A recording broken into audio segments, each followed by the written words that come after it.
Hello, free people of Earth, and welcome to This Week in Tyranny, the most hardcore news show on Earth. A weekly program about authoritarianism, government overreach, and global injustice. Live from Chicago, Illinois. If tyranny is not at your doorstep, that's because there is someone in the street keeping it at bay. We murdered my man like it was okay. For the life he ended, he got suspended with no pay. But if a man would've took the cop life, he would've got life and never again see the street lights. Welcome everyone. I am your host Conrad Rogas. I'd like to welcome you to the Independence Day special. This is the 4th of July special of This Week in Tyranny. It's episode 30. Today is Friday, June 30th, 2023. But we're going to treat it like it's the 4th of July. And with this one, we're going to go back to the way things were in the early episodes. We're going to talk about a couple of different topics because that's really the way tyranny is coming from all different angles. It's an all-front attack. It's everywhere in all aspects of life. It's too many aspects to talk about. So I'm going to go rapid fire, and I'm going to talk about all the topics, and then we'll see where it takes us.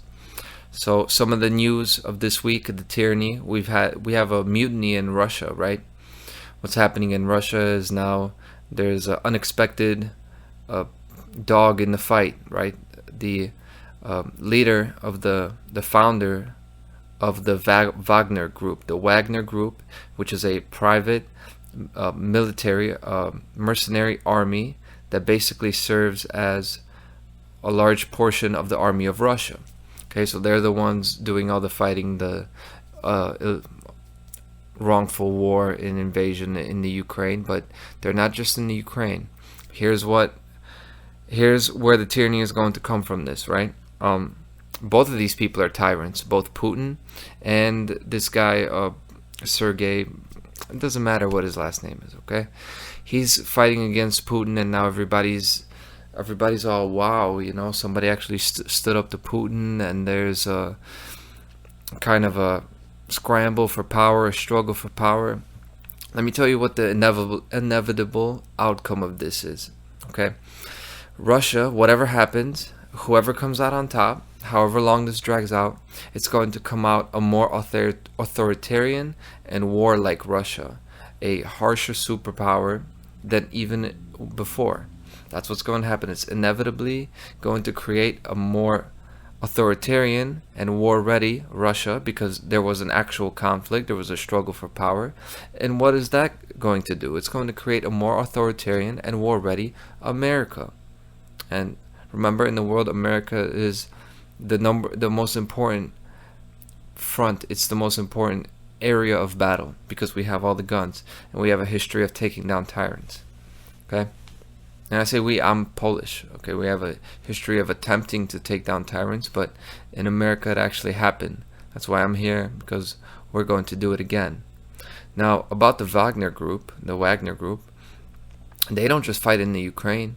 Another piece of news is about the Sudan Civil War and the violence and struggle for power there in Sudan, in Africa, right?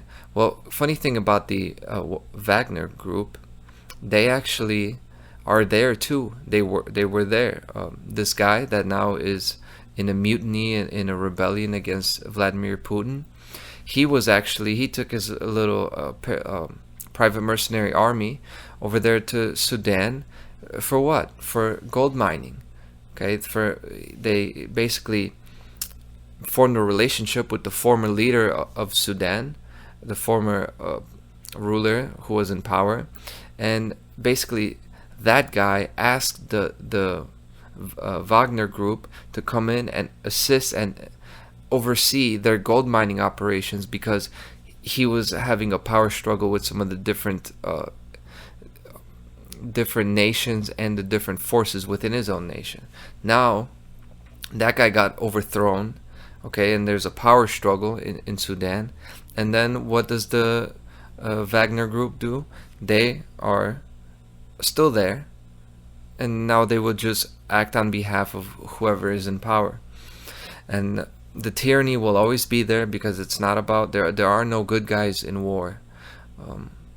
The extreme being, okay, when you have somebody like an Adolf Hitler, invading nations. Yeah, when you have somebody invading Ukraine, yeah, it's time to go fight back against the invader. But keep in mind, that military of that country getting invaded, at peacetime, they are the oppressors. Okay? War is oppressors fighting against other oppressors. We have to remember that tyranny is there, and war is a human sacrifice. Next story. We've got the Trump indictment. The Trump indictment is raging on. It continues to evolve, and should I say devolve, because now there's a recording of him bragging about secret documents, okay? I haven't heard this recording. I'm not going to go too deep into it, and I'll tell you why, because it's silly and it's a waste of time, okay? Clearly, Trump's unprofessionalism, he has a vast, extensive record of this, okay? But who cares? Of course, he's countersuing his accuser, right? One of his accusers of sexual abuse. And this is just another installment in the Trump drama. Now, I'm going to talk about the tyranny and how this story is used and utilized to achieve the outcome of more tyranny. First, you have guilt by association. That's what the dark occultists who plan these things, that's what they get out of this Trump story raging on. They get guilt by association because now anybody that was echoing the ideas of Donald Trump, them being anti-media, somewhat, distrustful of mainstream institutions, going against the grain of especially globalist policies and liberal policies. Anybody who was along those lines, now in the public's eyes, seems guilty along with Trump. And when Trump is doing all this bragging about secret documents, then the people, especially people like the Q movement, who are so for Trump, now they look dumb because he looks dumb. But also on the other hand, on the other side of the dialectic, you have support through persecution. They are cultivating support through persecuting Donald Trump. Okay? When people see him, the people who are sympathetic to him, and they see him so overly attacked and unjustly attacked and overly like just beating a dead horse. Politically, in the grand scheme of things, Trump is no longer a factor. He's done. But they're creating a martyr. They're beating the dead horse because this will actually get people to support him now. And along with the guilt by association, this just gets people back into the fold of politics, of wasting their time supporting a candidate when he doesn't matter, when they should be spending their time researching what is actually happening and maybe making their own podcast. And DeSantis is the same thing. He signed an immigration law. He signed an immigration law that will basically have harsher enforcements. It'll force businesses to check the documentation, okay, crack down on illegal immigration. And he said this. He said the Mexican drug cartels have more to say about what goes on at the southern border than our own U.S. government does. And that sounds so common sense until you realize that the U.S. government is a drug cartel too. That is just another cartel. There are cartels fighting with cartels, just like the Mexican government fighting with the drug cartels there. It's the same thing here. It's just we believe in the legitimacy of the U.S. government's authority. It has none. No one owns the earth. There are no borders. The only borders there are the borders of your house, okay, your yard, your car, and most importantly, your body. Those are real borders of ownership. Nobody owns a country, okay? Now, Biden gave a speech on Wednesday in my city, in Chicago, and they're calling it Bidenomics. Biden's economics, it's not a joke, ladies and gentlemen. I know the economy is getting worse and worse. Forget the economy. It's getting worse and worse to live and be able to feed yourself, okay, and be able to keep your lowly standard of life afloat as it is. Okay, so he gave this speech, and I didn't even listen to the whole thing. I was not going to waste my time again, just like with the former president. I'm not going to waste my time with the current president. But I heard enough that it was a load of garbage, and it was the same speech as any U.S. president, including Trump. They just drop the same keywords and key phrases that sound good. And then they'll give like examples of things they're doing that are supposed to be good. They're supposed to be like instances and examples of something that is good, but it's not indicative of the actual movements, of the actual progression and reality of what's going on in the world, right?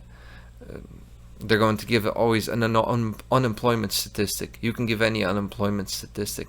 It doesn't matter. If people don't have jobs, well, that's bad because they're not able to feed themselves. Well, when they're saying now that we have the best employment rate, we've never had a lower unemployment rate. Well, that's because everybody has to work or else they won't be able to live without starving to death.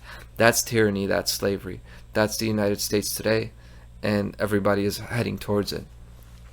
Now, that's both Democrat and Republican. So what did the Democrat president say? They just about some social programs for the more practical, right?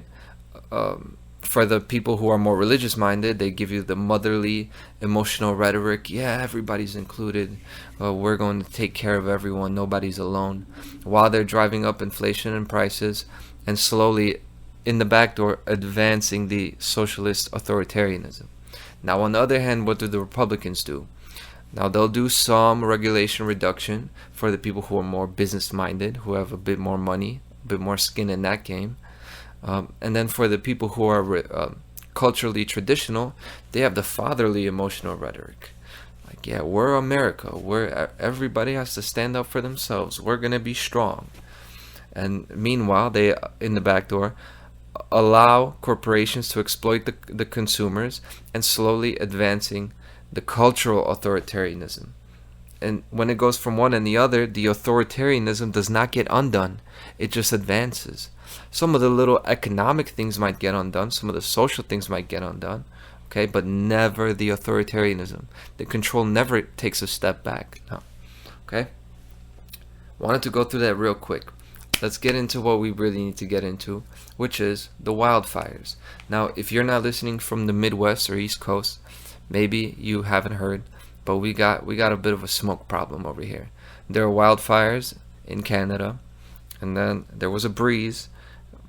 I'm being facetious, okay? It's not just a breeze, okay? The northerly wind is carrying it towards the south, but it just happened to be a breeze. It's bringing all the smoke here. Some of the worst air quality in these cities' history. Chicago, where I'm from, New York was worse than like Pakistan and Beijing, and all these other cities in between. There's a visible cloud of smoke covering the skies. You could taste it, you could smell it, you could see it. Okay, so how is this tyranny? Is this tyranny? I know there's been speculation of conspiracy, okay, that this was done on purpose by somebody. Now, before I get into it, I'm going to say, who knows? Who knows about this? I'm not going to get into speculating. I'm going to talk about some proven, factual geoengineering. Geoengineering is altering weather patterns, altering things like cloud cover, things like, sunlight, things like that, putting stuff into the air. So a piece of news came out. The European Commission on Wednesday called for international talks on the dangers and governance of geoengineering, saying such interventions to alter the climate posed unacceptable risks. This came out. And so when the European Commission is saying, they're like calling out saying this has unacceptable risks, we need to talk about this, that means it's already happening, okay? It's already being implemented clearly on a wide enough scale for them to kind of call for international talks. So that means they want coordination, okay? They're doing this. Geoengineering techniques include directly removing CO2 emissions from the atmosphere. The first plants to do this are already in operation, capturing CO2 in tiny quantities compared with countries' emissions. Now, what they're talking about is like factories or plants that are like sucking the CO2 out of the sky, so there's less carbon dioxide in the sky. Now, personally, I think it seems like mostly a money scheme. I don't think this is so substantial that they could actually take so much CO2 on a grand scale out of the atmosphere, but it may upset the balance of nature. Now, keep in mind, if you know anything about biology and chemistry, Carbon dioxide is an input in the photosynthesis reaction. The photosynthesis reaction gives us energy and, most importantly, oxygen. Now, of any chemical reaction, when you reduce the input, you're going to reduce the output. So if you're going to take the CO2 out of the air, well, you're going to, over time, take the oxygen out of the air. Now, you may wonder, is this the plan? Is this the plan all along? That's a good question. But I'm going to go on. More controversial than this is, this is actually quoting from the article. So, more controversial is the solar radiation modification, SRM. Not to be confused with SRA, but in the same mindset, in the same ballpark. You got to be that nuts to think about toning down the sun, okay? Solar radiation modification, which would cut the amount of sunlight reaching Earth's surface by, for example, spraying sulfate aerosols into the stratosphere to reflect more light back into space. That's a quote. And that's the darkening the sun conspiracy, proven to be factual. Okay? That's this week's news, 2 days ago. Now, let's take it back. These are fires, these are natural events. That's not tyranny, that's not humans imposing tyranny, right? But it is. Because here's the thing, regardless of what the actual origin of these fires is, it is tyranny, because we don't care. Do we really care about nature? We don't, until we can't breathe and see. Okay, and it's the same thing with human freedom. Nobody gives a damn until it's at their, that's why the whole, until it's at their doorstep. That's why the whole intro of the show. If tyranny is not at your doorstep, it's because there's someone in the street keeping it at bay. Okay, it's the same thing now with nature. We don't actually give a damn about all the poisons and all the toxins. Most people don't. Even the people that are trying to live healthy, they're not actually putting in all the work because of how much work it is. Do you know how much work it is to just not, to be slightly less poisoned? You gotta have filtered water. You gotta filter your shower water. You gotta basically look at meat, stop eating meat basically because of all the chemicals they're putting in that. Then when you start eating plants, then you have to eat organic. Then when you look at that, you have to look at pre-harvesting practices and the spraying and cross-contamination. Then when you want to eat substitutes, you got to look at processing. You got to look at the different stuff they're processing in the plant. When you got vegan, non-GMO and organic label on it, you got to look at, well, does it say natural flavors? Natural flavors means it's some kind of chemicals, that there's stuff that they don't even have to put on the label. So that, if you don't want to get poisoned, you got to think about that before you even go outside. So I understand why people don't care, but people don't care. And most importantly, people don't care about themselves. And people don't care about their children. They only care about their children to the degree of when they're going to go to bed and if they'll do their homework and if they'll leave you alone so you could drink your glass of wine and watch your bullshit show. Now, that's the extent that we care about other people, and we care about the children that are going to be raised now. And they're going to be put in front of these commissions that are looking at darkening the sun. Well, they had the kind of role example that didn't teach them the things, didn't instill the kind of things in them that would make them totally abhor that kind of suggestion even. So I'm getting a little bit excited about this topic, but I'm just gonna take it to its conclusion. It's gonna be what it is. We're gonna ride till the wheels fall off on this show. So we live in a world where a group of people has the technology and the power to start a large-scale wildfire, geoengineer the air so that for a week and weeks it has no cloud cover. People can do that. They could actually geoengineer the sky to have no clouds in the sky. Okay, this is super easy actually, so that when the UV rays from the sun hit the smoke from the wildfire, it actually turns it into toxic sulfur-based compounds. By the way, the sulfate-based compounds darken the sun and reflect light back into the atmosphere. Okay. Now, I'm not saying that's what happened. I'm just saying that if people in this ruling class wanted to do that, they could. So, Do with that what you may. But here's my ultimate conclusion, right? There's strong evidence for geoengineering being so widely implemented and advanced that some have said most to virtually all weather is being controlled right now. Okay? I'm closer to that much closer to that than I am to thinking this is an accident. And overall, whether it happened organically, regardless of the details, these wildfire smoke events now, since they happen, they are now a fear ritual. Okay, so I'm going to go to a little bit about occult numerology. It wouldn't be an episode without occult numerology, especially the 4th of July special. So why is this happening now in 2023? This is the year you got to think about. Our last big event was COVID-19. That was 2020. Now we have 2023.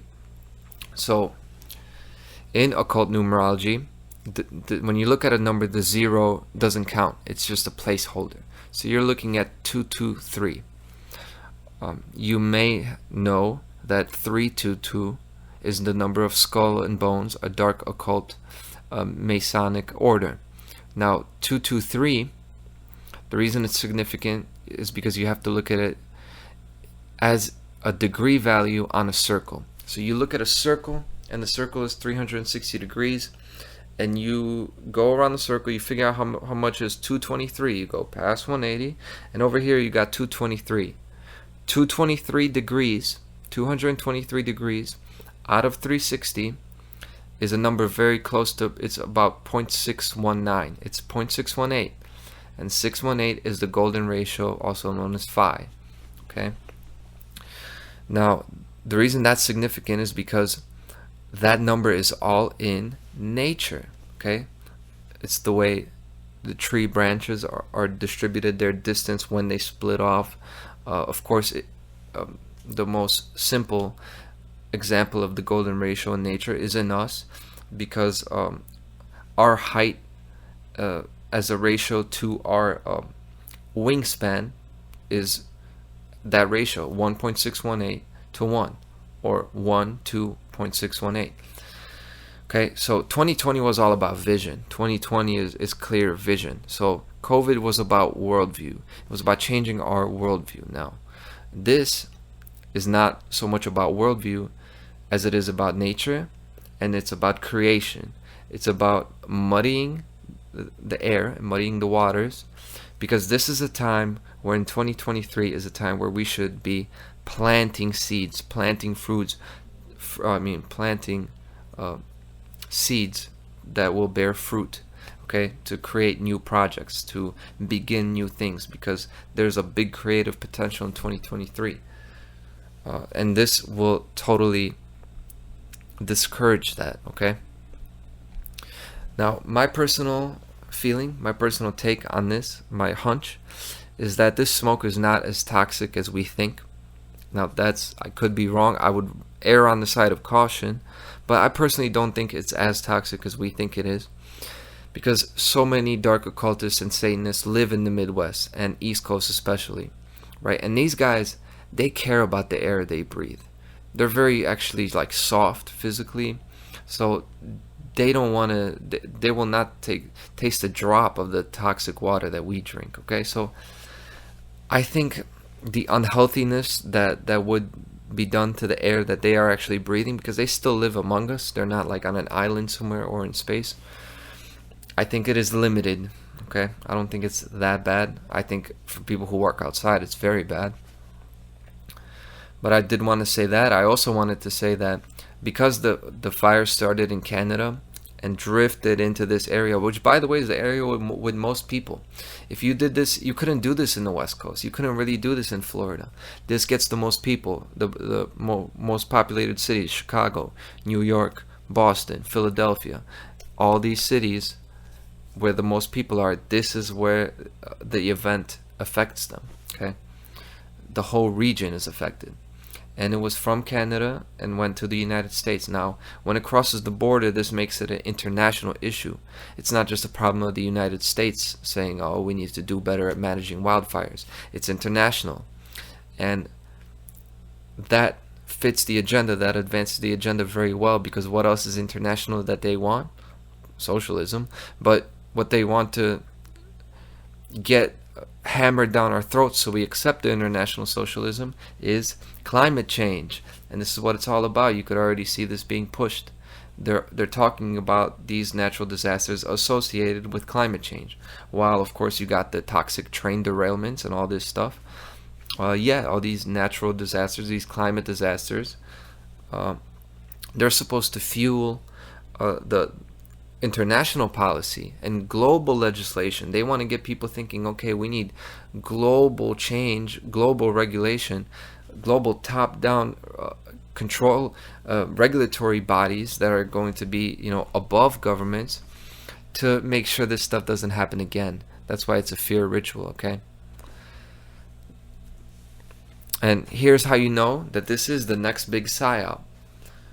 Because it's different. It feels different. Because there wasn't a big warning on the news. I wasn't aware of it. There wasn't months of promotion and anticipation built by the media like there was in late 2019 about COVID. I know you guys remember that. There was months and months of anticipation and rolling out information and building up to a climax, right? Here in Chicago, we woke up one day and it was smoke. The weather forecast said smoke. That's what happened. So they didn't have to create the event, right? It's the exact opposite of COVID, where they sounded the alarms for months, right? It was an unseen, invisible threat, and they told us to wear masks. Now it comes without a warning, and there's what? A clear, visible threat in the air. And government and media, what are they telling you to do now? They're like, sensitive groups should take precautions. Just very lax. Like they're not stoking a lot of fear at all. And we intuitively sense that we should be afraid. This is like reverse psychology a little bit, right? But it's not that it's reverse psychology.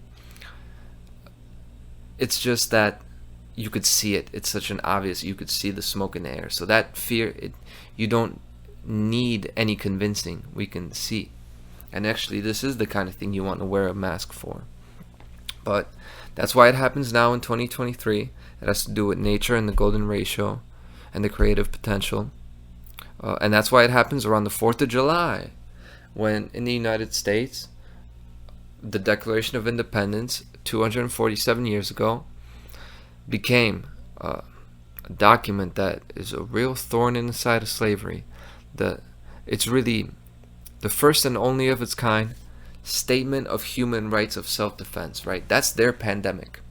And that's their choking, stifling dark smoke in the air, is our right to self-defense. It's an assault on our right to self-defense. We got to be aware of these things. We got to be aware of the tyranny, and we got to stand up and say, no, I don't care what you put into the air. You will not get me to fear anything so much that I will give up my right to self-defense. Okay? But you gotta understand how advanced geoengineering and weather modification is. How much money and work has been put into this. And why? Because weather is nature, right? And nature is like, it is the thing that's above us that we don't have control over, okay? They say, like hurricanes and things like that, they call it acts of God. And these people want to be God. So they want to control nature so much because they want to replace God. Now, they already have influence over all interpersonal reactions, with money, with mind control. They control what people do, but really they don't. To a degree, they can control it. They influence it a lot. But at the end of the day, you got a person that's going to say no. The answer is no. And the dark occultists lose. That's it. And that's why they so focus on genetics, technology, AI, and the weather. Because they want to acquire power to control reality on the level of the creator. Okay. Do not allow them to take the creator out of your life. Okay, now that could mean different things to different people. But here's the thing. For me, the most important thing is there is a creator. Okay, there is something higher than human beings. So if I was put here by an intelligence higher than human beings, then there's no way I will have some human beings put me in fear of them and what they can do, because I come from the divine and I stand in truth. And anybody who wants to take our freedom will get smoked. Okay, so that's the Independence Day special. Thank you very much, and I'll see you next week on This Week in Tyranny. I'm fed up with that bullshit. I'm fed up with that bullshit. I'm fed up with that bullshit. I'm fed up.